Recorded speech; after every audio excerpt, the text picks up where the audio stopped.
Good morning, this is Daniel Gallagher from Daniels of Philadelphia Plumbing and Heating. As you can see, my guys are doing a camera on the main sewer branch going out to the sewer line. What we found here, they're continuously getting backed up, sewage backups in the 2 rear bathrooms and the front area drain. We just did a measurement of the driveway of the main drain inside to the rear, and what we found, they're at 1/8 fall per foot, and we should be a 1/4 inch fall per foot. We have a couple bellies in this driveway, and we're holding water inside in the 2 lavatories. We're going to do a couple dye tests and mark the bellies and get a location on them. Come out with the plumbing inspector for a proper sizing and a proper fall per foot. If you come over here,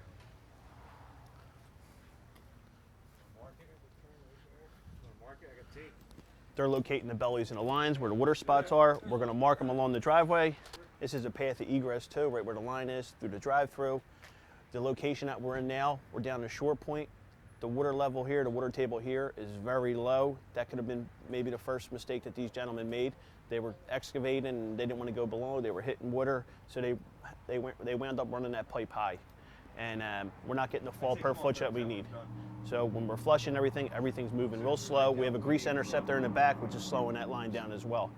So we're going to keep diagnosing. We're going to mark everything and come up with a solution to take care of this.